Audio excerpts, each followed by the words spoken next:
Hello, Hey Boomer listeners. My name is Wendy Green and I am your host for Hey Boomer.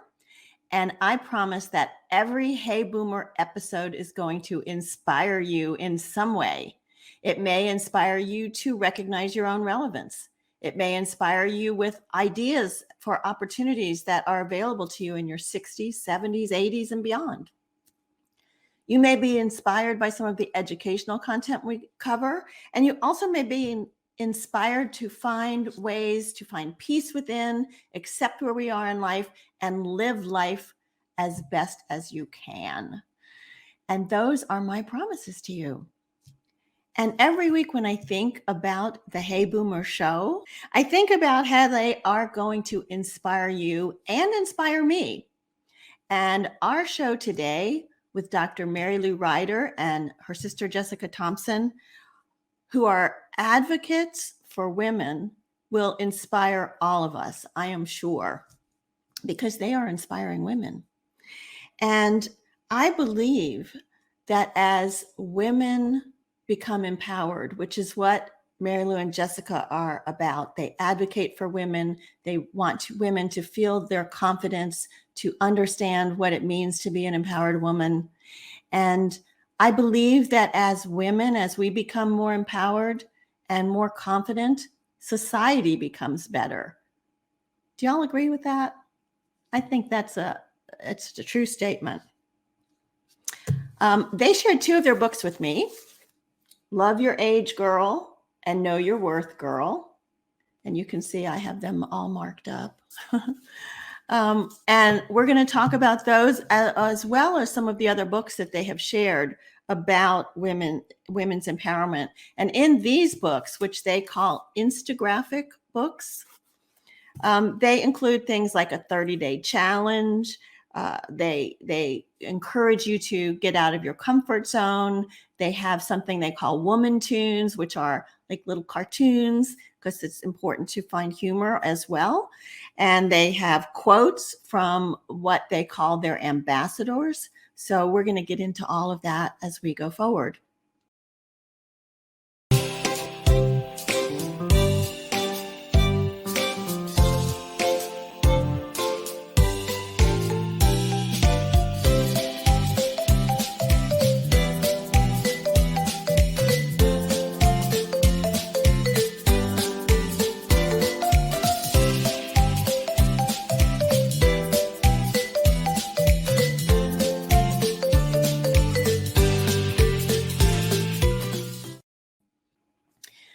Help me grow. Hey Boomer, share this with your friends. Let them know about the heyboomer.biz website where they can subscribe, and they will get a blog post every week as well as the links to the show every week so that they know what's coming up, what they missed, and all that other good stuff that we share. So point people to heyboomer.biz and let's grow this audience and this movement. So let me bring Jessica and Marilou on. Hello, ladies. Hi. Good to see you. I want to take a brief moment to read a brief biography from each of you, and then we're going to get started. So Marilou, Dr. Marilou Ryder, she offers readers and audiences compelling research and tools to lead a more confident and empowered life. As an educator with over a decade as a CEO in a leading large school district, Dr. Ryder has been on the front line of changing nature of women in the workplace.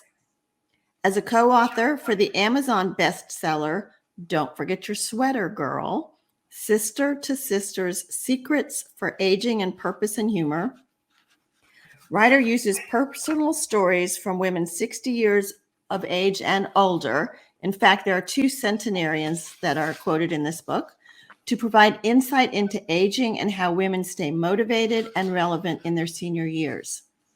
Her new book, co-authored with her sister, Don't Forget Your Lipstick Girl, Sister to Sister Secrets for Gaining Confidence, Courage, and Power, uses interviews and research from over 2 decades of study to provide insight on how women can attain confidence, to become empowered both at work and in their personal environments.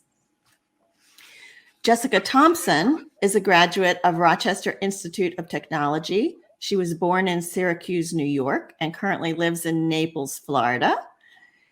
Jessica worked for 12 years as a buyer and merchandise manager for major department stores in Chicago and Boston. And then she transitioned to a career in the financial industry, working for a large Boston bank as a branch manager and a mortgage loan officer. While raising her two daughters, Jessica developed her creative passions for fashion design and home decorating. And when Jessica's daughters entered college, she fulfilled another lifelong love, that of sports. She began coaching field hockey and lacrosse for young girls in 2 public school districts. And Jessica finds a true sense of reward from this career as her players enter college and play their sport in the NCAA. That's awesome. Jessica is an avid female golfer with a handicap of 12 at 61. Is that right, Jessica? 64. At 64. Yeah. So she is proud that she has passed this down to her daughters who play better golf than she plays. Mm-hmm. So They welcome. They do, huh? They keep you on your toes. So you two have very different backgrounds, academia and the corporate world. When did you guys realize that you both were interested in female empowerment, women's building their confidence? Well, I can begin, Wendy. And first of all, thank you for having us on here today. It's just an honor for the two of us to join you. We love your podcast, and it's just you have a great following. So thanks again for having us. So I've been involved in women's issues my entire life, as I know my sister has too, raising her two daughters and just being out there in the corporate world. I've been involved in it. I'll start with a quick story, and then I'll turn it over to Jessica for how we actually decided to partner up and be partners in crime on this book. When I was about 6 years old, long time ago, and a lot of your readers still resonate with them, I wanted to be on the baseball team that my dad sponsored. He was he had 5 daughters, actually 6 daughters, no sons. But he sponsored a little league team as part of Optimist Club. And I asked them if I could be on the team because I used to play with the kids after school. And he said, well, he'd go ask his corporate people, the people that were responsible for the decision. But in the meantime, I went and decided to cut my hair like a boy because I didn't think he was going to let me on the team. And I went in the bathroom and cut my hair just totally off, like there was no hair. I had pigtails at the time, and I came out, and it was, and my father says, no, I'm really sorry. This team is only for boys. So marching forward, I think a lot of women in your audience can resonate with this, but marching forward, I've always been involved, just kind of knowing that women needed to up the ante to gain access to what the male counterpart currently has. So Jess, I'm going to turn this over to you for why we decided to write this book. Well, I think in my perspective, just turning the age of 60, my husband retired and I was 60 and thinking, gee, I'd stopped coaching actually for a period of time. And then we decided to move to Naples to retire. And I kept thinking, well, I got another coaching opportunity in a community high school down here and did that. And then I thought, well, it's too hot to be outside. So I think I really want to connect with my sister because I knew that she was writing books. And I said, I think I could help you with this project. And I needed a purpose in my life. And I felt that this was a very encouraging moment for me to come together with Marilou, come in and pretty much on the creative side of this and reaching out and trying to discover some women that would contribute to our purpose. And that was how to move gracefully and navigate your life through your next decades, 60s, 70s, 80s, 90s even. And so we did. We marched on together. We started electronically coast to coast, and then we did meet up one time, and we managed to put together 2 lovely women who were 100 years old. And I think at that point I knew this was my next career. And I'm enjoying it an awful lot. It never ends. So important to recognize that we all need to find a purpose. I think that happens to many of us when we hit our 60s. And how cool that you were able to partner with Marilou on that. Mm-hmm. And Marilou, you've been doing a lot of research in this area for many, many years. How did you get started in that? Well, I didn't start until, of course, I shared my story about how women kind of always lag behind, but I didn't really start my research until I became a school principal and went to a meeting. And that was a fairly easy job to obtain. I knew I wanted to be a school principal, school administrator, even though when you look back at teaching, about 80% of the teachers are all female. So I didn't think much about becoming a school principal until I went to my first meeting. And I looked around the room at all the other school principals, and I was a secondary principal at the time. And there's only 2 females in the room with of about 40 men. And it kind of dawned on me. So I started interviewing women about their careers, and then it morphed into my current work now, where I'm a professor. And so now I really have hands-on, exciting research. I'm working with a lot of young women on this very issue about women gaining empowerment and purpose in their lives. And it's just been just an exciting purpose for me personally. So I'm curious, because you started, it sounds like, with the focus on our next chapter, right? So what is life like in the 60s, 70s, 80s, and beyond? And that's something that we can all relate to. How different is it when you're talking to the young women and their purpose and their confidence? Well, it really isn't any different. It's and that brings us to another book that we wrote. We just recently, I'd say this book was launched, about, correct me if I'm wrong, Jess, about 3 months ago. I'm going to hold it up here for everybody. It's called Show Your Worth, Girl. Do you want me to share your graphic? No, that's okay right now. It's called Show Your Worth. And this is a book for teen girls. So it hit me in my research. And then also Jessica and I were thinking about this. We talked to a lot of women in their 60s and above. And then we went out and interviewed and used a lot of my research on women in the, 20 and above, trying to maintain homes, buy houses, get good jobs, raise a family, that generation. And then all of a sudden it hit me that, oh my word, we need to do a 180 and turn around and look at these young women, because they are the women right now. They're the females out there right now that I firmly believe are going to make the difference for all women. And so our goal now, I know Jessica and I are really focused on this teen generation. I'm currently working with a group of women, and we're actually going to be sponsoring a conference for teen girls. So there's a whole movement out there to help these teen girls, and they suffer from the same lack of confidence, lack of self-advocacy, lack of good communication skills. And so we are really focused on that right now, in addition to all the other women out there. Yeah. So go ahead. No, I was going to ask Jessica on your perspective on this.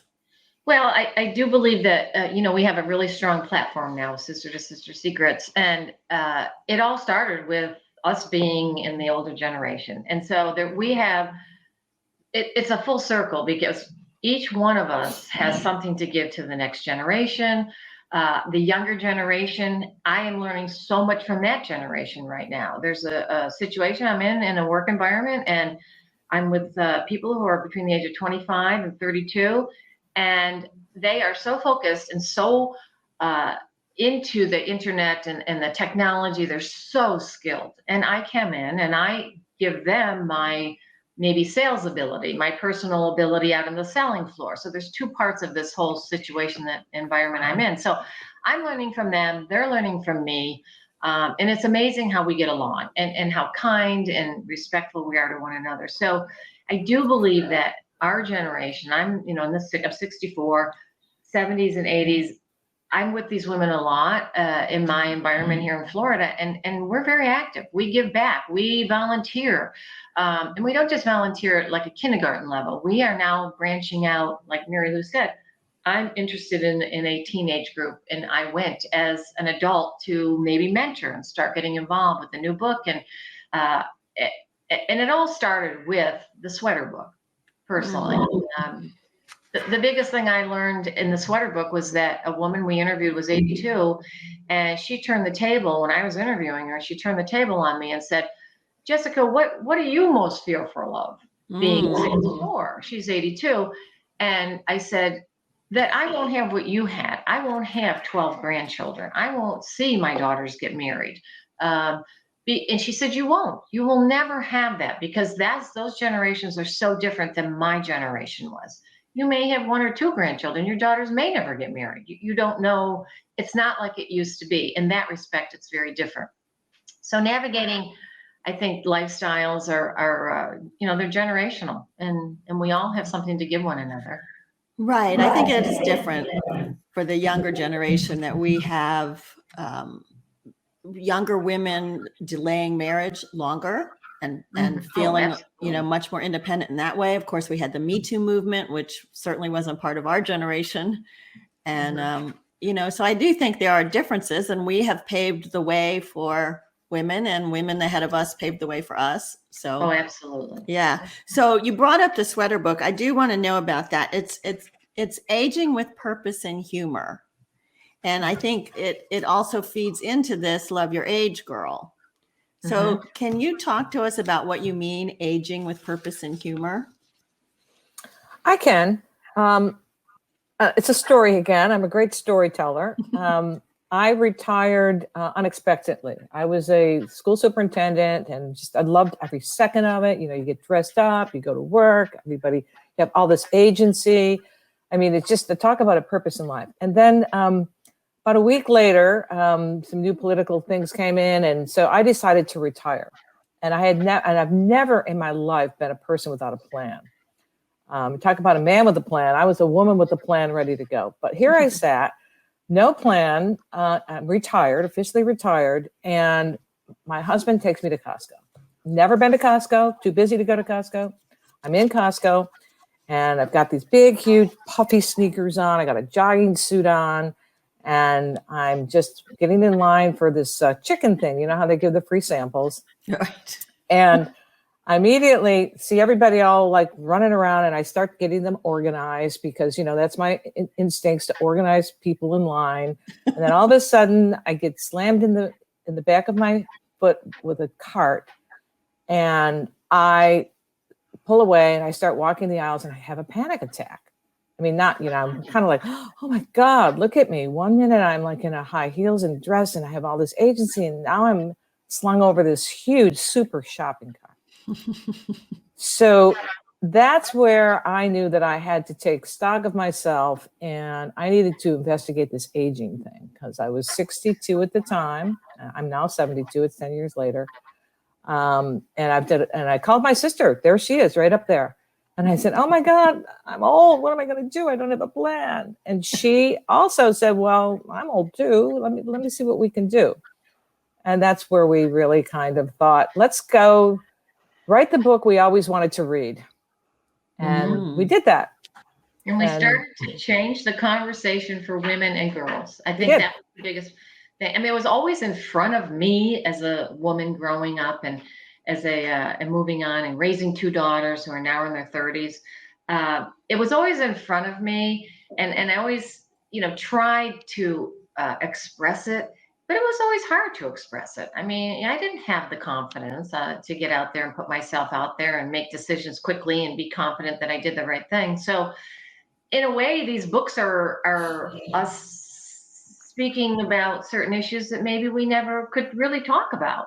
And we're voicing some good, positive messages to all women, every single age. We've linked everyone together with this platform now. It's actually, we have 6 books that tie in every single age group of females that you see now. So somewhere along the line, someone will pick up the book, and that'll make their day special for them. It'll make them improve themselves in one way or another. So that's why we just call it, I call it a really strong platform for women changing the conversation. Take me on the journey. So what did you learn first when you were writing Sisters to Sisters? What were some of your takeaways and learnings from that? Sisters to Sisters. I'm sorry, the sweater book. It's sweater bug. Well, I was 10 years older than Jessica, and I was really fearing aging. I also was had been hired when we were writing the book as a professor for a university. So it was just this nagging thing. It was interesting. People started asking me all the time when I was going to retire, and I go, "What do you mean? When are you going to retire? I just got the job." So that ageism thing was very pervasive in my life, that ageism was alive and well. And so I learned a lot from these women that we interviewed. We interviewed over 60 to 70 women that they really said, don't think about being old. Don't admit to being old. Just little tiny things that really, that I have incorporated in my daily life today. Don't dress like an old lady. Almost every one of our women that we interviewed face to face was dressed up to the, just really good. Even if they were in a jogging suit, it was the best jogging suit they owned. Their hair was done. They had lipstick on. Get off the computer, get off the TV, get out there and try to meet people. And the one thing that is just never ended for me is that, and even in the research, did you know that 1 out of 3 women over 60 will fall and break a bone?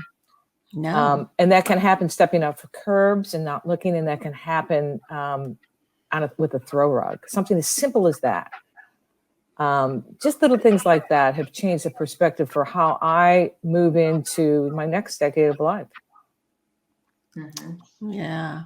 And so then the next book you wrote after that was which one? Don't Forget Your Lipstick, Girl. Right. And okay. And what age group was that geared to, Jessica? Oh, anyone over the age of 20 who is career-oriented, family-oriented, has a independent lifestyle by themselves or with other partners. It really caters to anyone who needs to be encouraged, gain confidence, become more empowered with those specific parts of their lives. And Marilou was very well organized for this particular book. I mean, she'd done so much research on it. So we have an incredible lineup of tips, truths, hints, power moves on how to help women who are juggling so many different things in the points of their lives right now. And I'm witnessing it with my own 2 daughters. So I see it as again, it's a tool. It's something to make a female better at what they're doing, and knowing that it's okay if you do fail, as long as you're trying things and you're out there and you're putting yourself out, and that you're not alone. You are not alone at all. So Mary has a lot to contribute to that, I'm sure. Yeah, so it sounds like the big learning in that book was the courage and the empowerment, and that you can fail, it's okay, and don't worry, you're not alone. There is a cohort of other women out there to help you. Is that right? Right. We interviewed women here.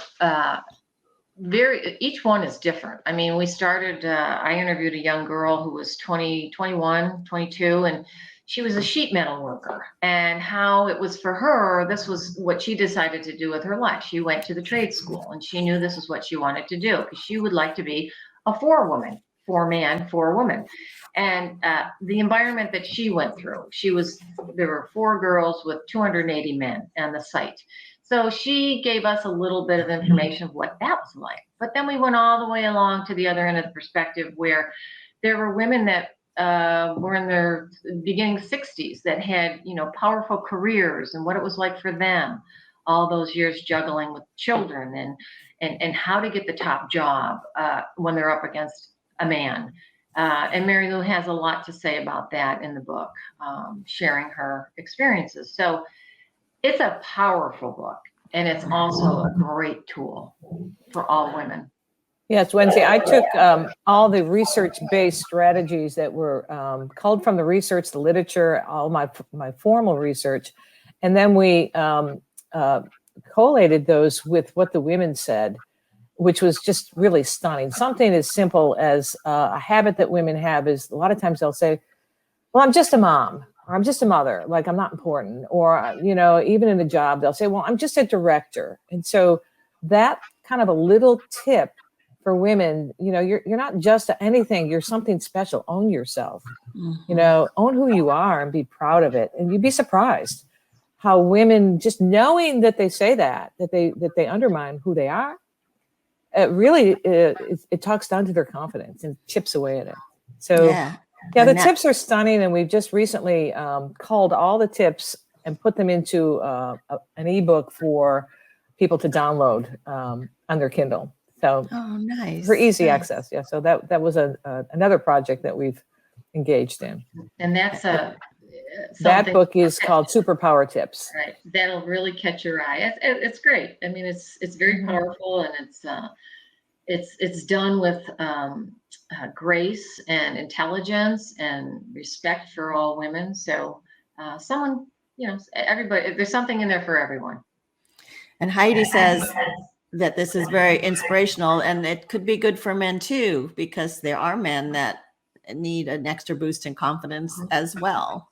Yeah, Yes. that's our next book. Don't forget I know. don't forget those women, man. But there's one woman that we interviewed, and Don't Forget Your Lipstick Girl. She's again probably in her 30s. That she said that men are very important in this whole movement, because obviously we learn from them because they've done it very well, and but we need them to change the conversation for women and girls too. We need to have them listen to us and participate.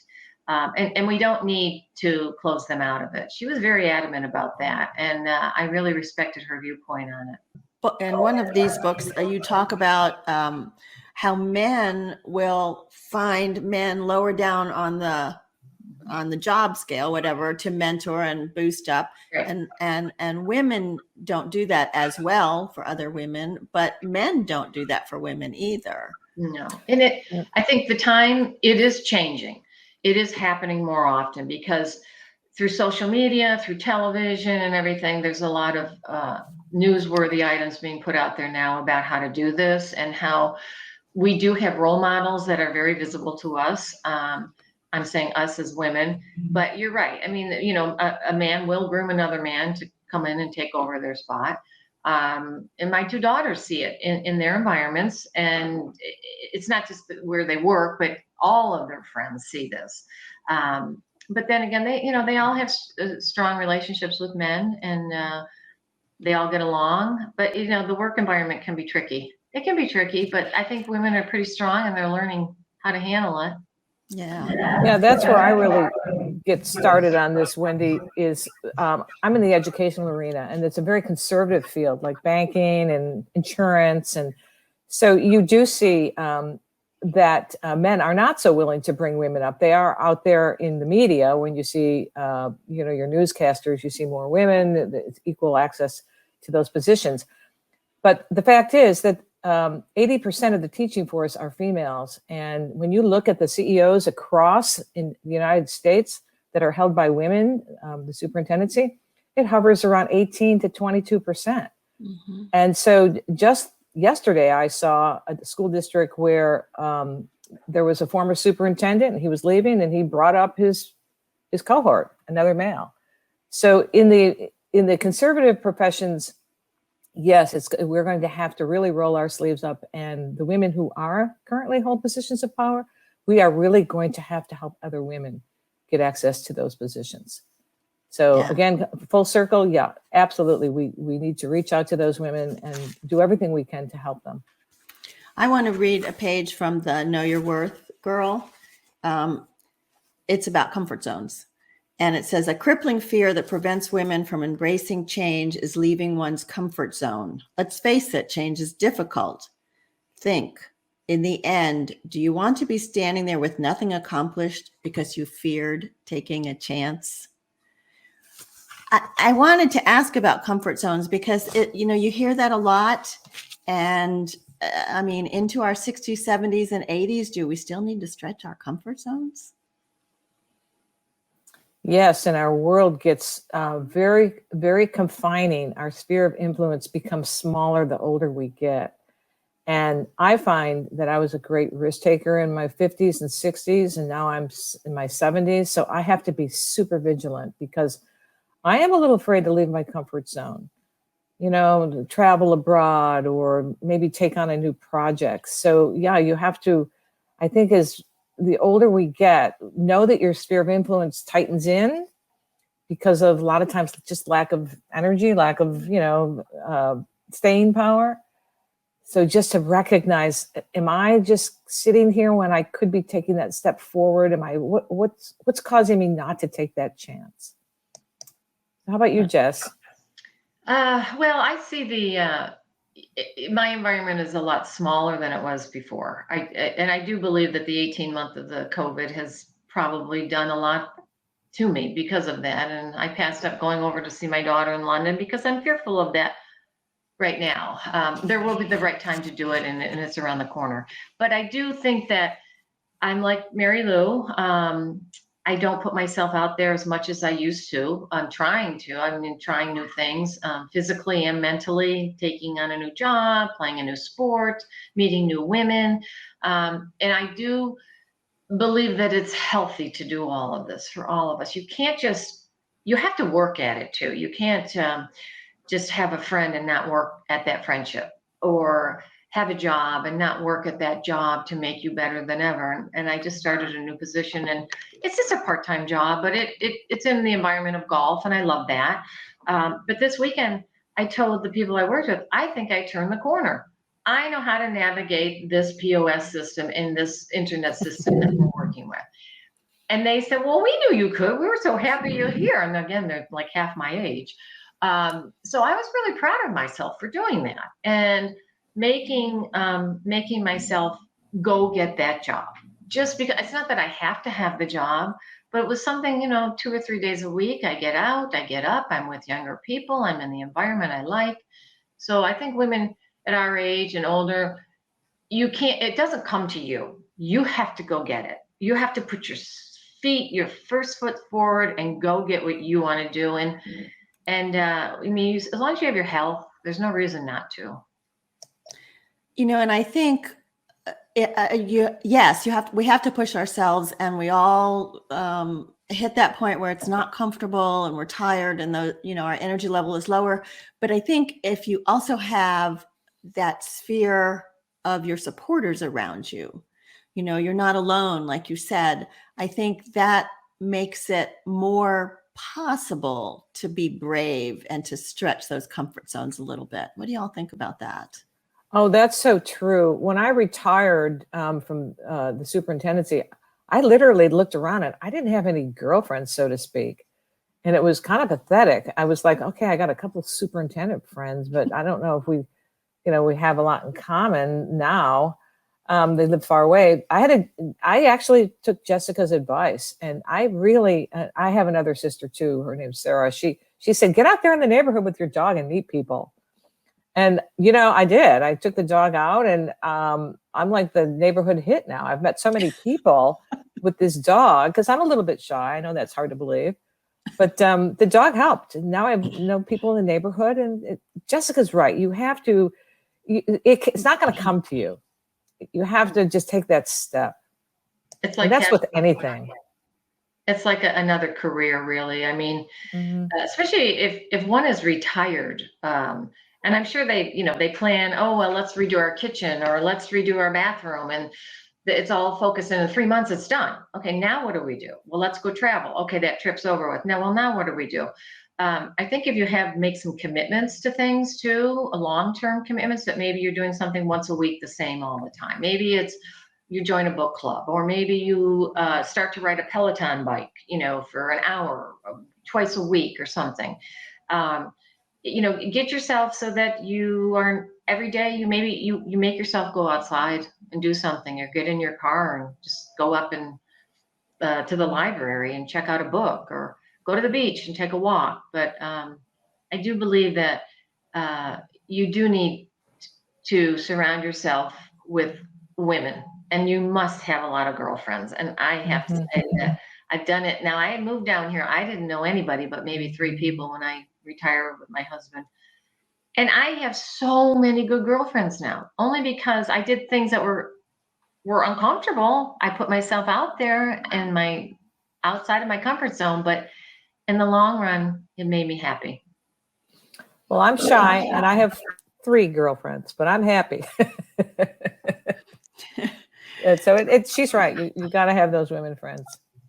May I add one thing, Wendy? Yeah, sure. One thing about the lipstick, oh, not the lipstick book, but the sweater book that, and I bring it up to Marilou a lot, and is that I found a common denominator with all the women that we interviewed, that we talked to, that they have a common denominator of spiritual wealth of some sort in their life, whether it's their religion, whether it's their habitat, whether it's the environment, whether it's their families.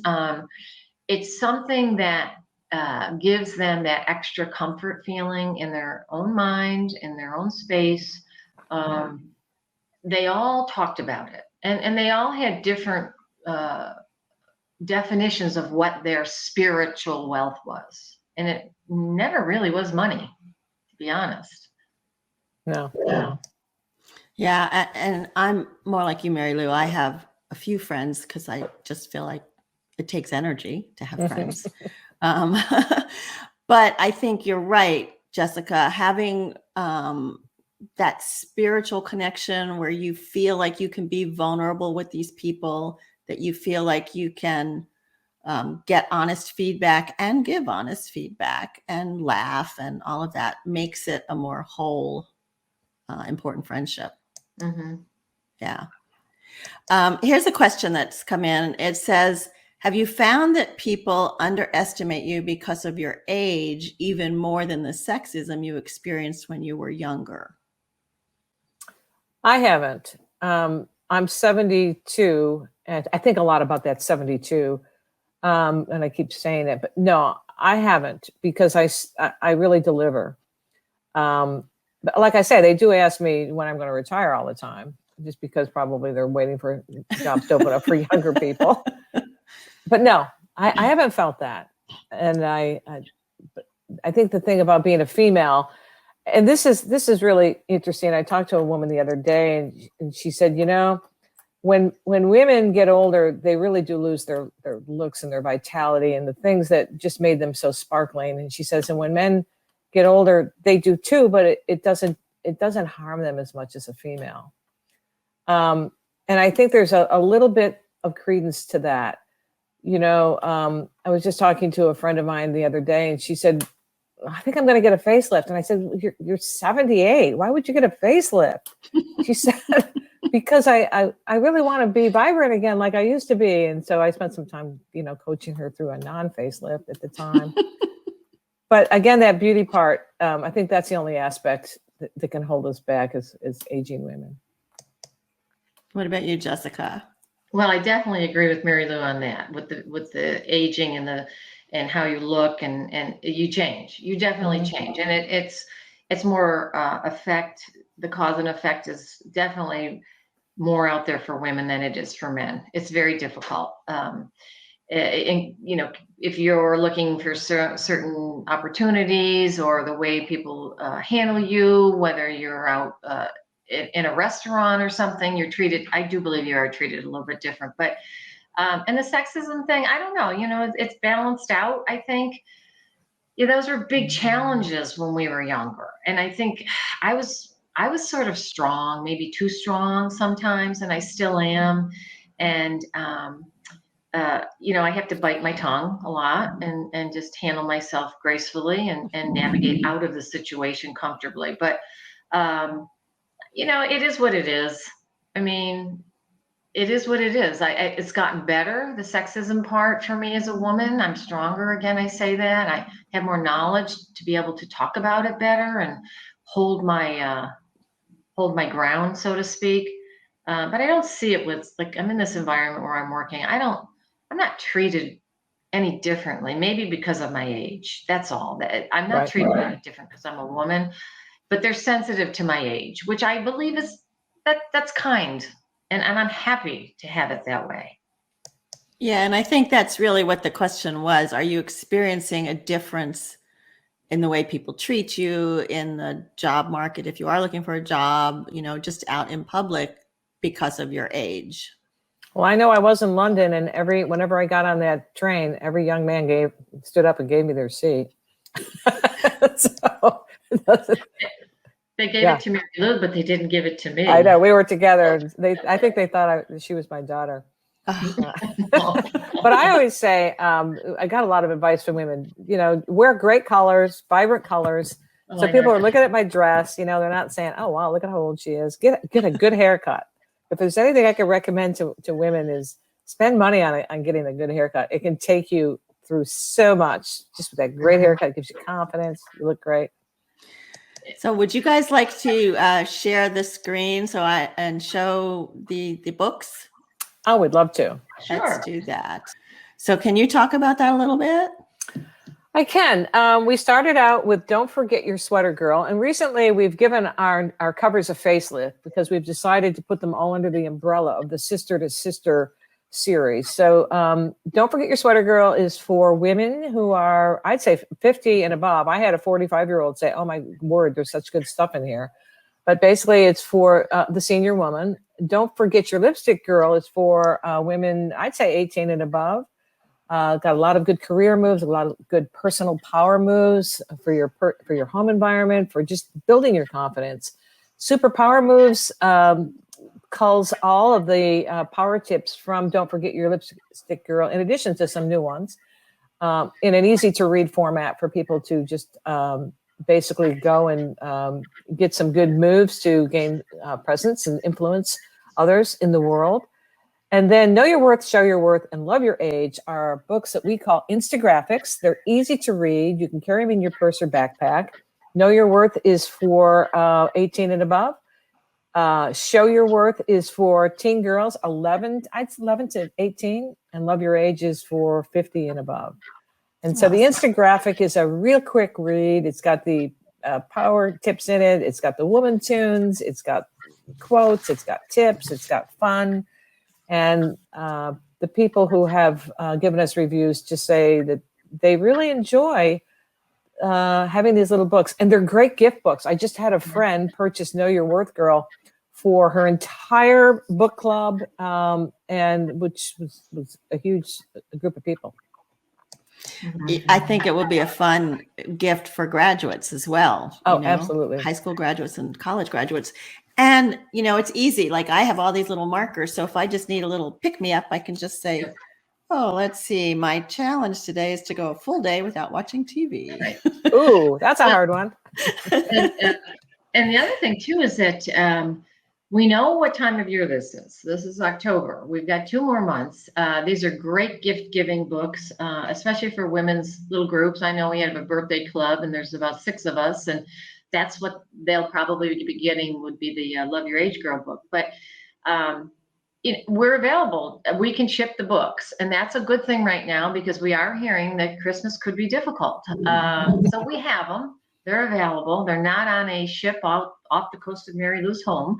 They're not on a tanker or in a crate. So, they're fun. They're a great way to celebrate your relationship with another woman or girl or family, mother, daughter, aunt, sister.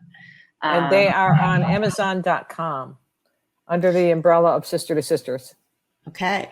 And Beth, I love your comment. She says, "And wear bright lipstick. Her good friend always wore a lipstick called Lady Danger." Yeah. You're going to put on your lipstick, Jessica. Never leave home without it. That's right. Never. So the Hey Boomer Show is about inspiring and motivating people who are 55 and older. And so I would like you to both leave us with a couple of takeaways from all that we've talked about today. And maybe even if we haven't covered it today, something that you would like to leave for the audience. Yes. Be your best self on a good day. Every day is not going to be a great day. And I think that if we can just recognize that you harness that internal power within yourself to be your best self, look over your shoulder, help other women gain access to whatever they need, and be your best friend. Know your worth and know that you are really something. Thank you. Well, thank you, Mary Lou, big sister, but you just stole my idea. But anyways, no, I'm kidding. I'm going to have to say, everybody hold hands, make a big circle, and transmit all of our thoughts and things together, bring us all together. We're all sisters, every single woman. We all have something in common. We all are of the same make, and just share each other, and learn from one another, and celebrate one another, and encourage one another, stand by each other, speak together, and just stay tuned and move forward. Don't look back. You don't have that anymore. We look forward. Those are great, both of you. Thank you. So I'm sharing your website, sister2sistersecrets.com. Then you can also find them on Instagram with @sister2 sister secrets. That's on Instagram. And Marilou is very active on LinkedIn. If you can't find with this link, you can just look up Marilou Ryder and you can find her there. I will also put these links in the chat so that you can find them there. So thank you, ladies, so much for what you shared with us today. This was really powerful and inspiring. And Thank you, Wendy, for having us. Yeah. Pleasure. Let me briefly tell you who's coming up next week.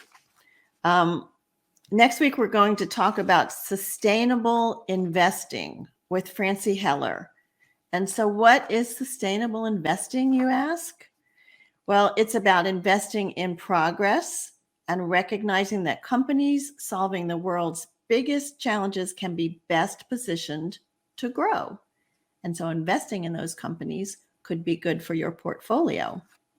Francie has over 30 years of financial experience spanning both public and private sector. And I am going to be posting a poll on both Facebook and LinkedIn, and we will use some of the answers from that poll to help facilitate our discussion. So look for that and participate with us.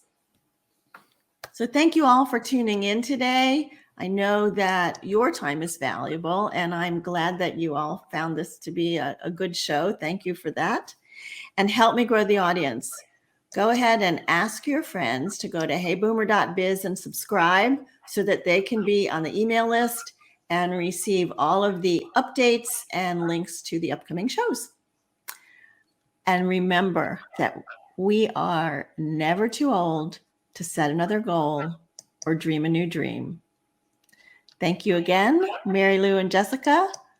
My name is Wendy Green, and this has been Hey Boomer.